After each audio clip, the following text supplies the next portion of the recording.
Stan, here we are in the man cave. Right, so just take a look at that.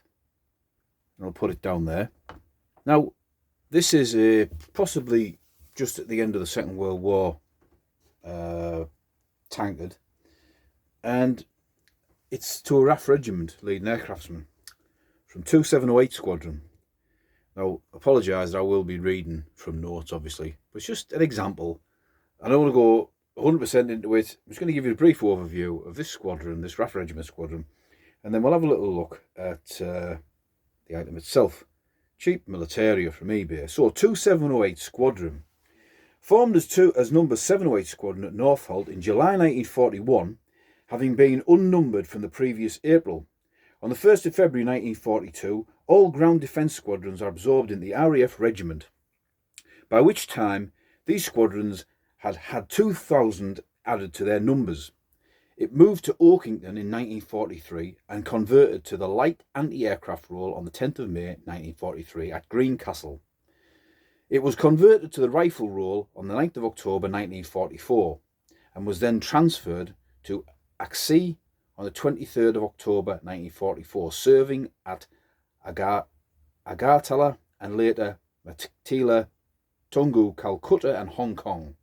It converted to the rifle role on the 1st of March 1946 and disbanded on the 31st of May 1946.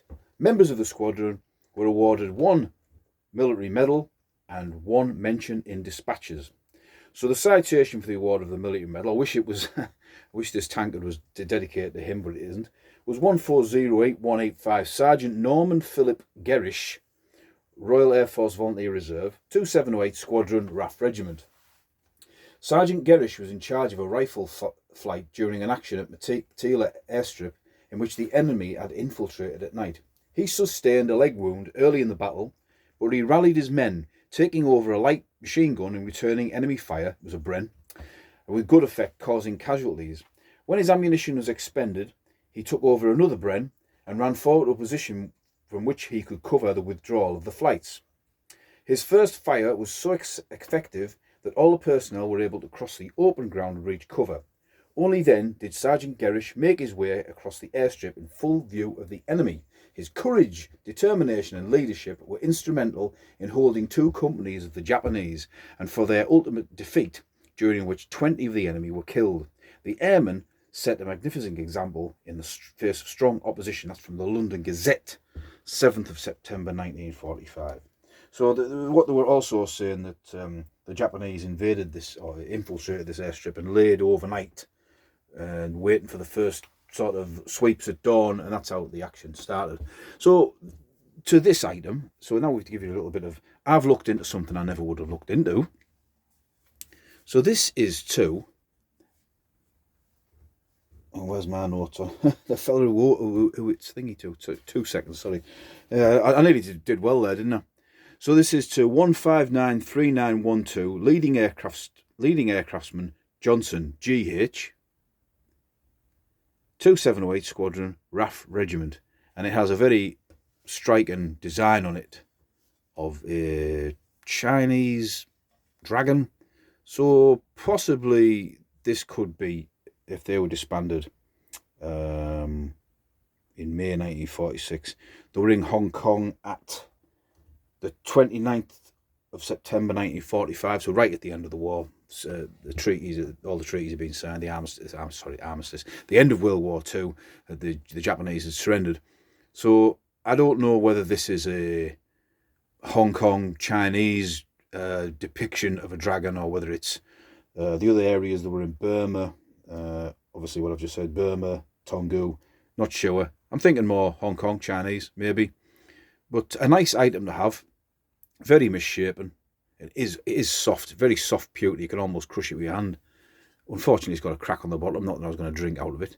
But it cost me the grand total sum of about a tenner, I think. And it was really dark pewter. You know, it's been tarnished over the years. I'm going to say the school of thought is you shouldn't clean them. And there's other people say you can. I didn't go mad with this one, but I think it benefits from being cleaned. Just give me a minute. I'll get my other one over I mean, this is the one I've got for the V1 bomb, and it seems, I think it's made of a different type of pewter maybe. That's really come up well, and the way that the letters have retained the patina on the in the engraving. This one not so much, but it is a very striking piece, and I do like you sort of like, you know, if someone's got a pewter tankard, a silver tankard that's you know, awarded to such and such D-Day, it's going to be a lot of money. But some of the other ones, the ones that aren't really, you know, probably pass you by in a junk shop, because I didn't know what 2708 Squadron was, RAF Regiment, or the history of them. And, you know, I've just had a quick look, but that guy could have been there. That fellow there, he could have been there, or he might have joined right at the end of the war and not seen any action, but he could have been at the Battle of McTeela Airfield, where Norman Geddish was awarded the military medal for his heroic actions. So there you go. That's a little bit of a cheap eBay item that's come my way. I've had it a while, just haven't got around to do the video. It just goes to show you that you can pick up stuff. That the beauty of collecting military for me is the fact that when you get something, you might look into it and you might educate yourself, and then I'll of course show it to you a lot, and then you can learn something that maybe you didn't know. All I know is I've got this to watch. I look for 50p today from a charity shop. That's one of the most famous scenes, isn't it? And while I'm doing it, may as well have a light refreshment. So this is Stan, and I will, of course. See ya.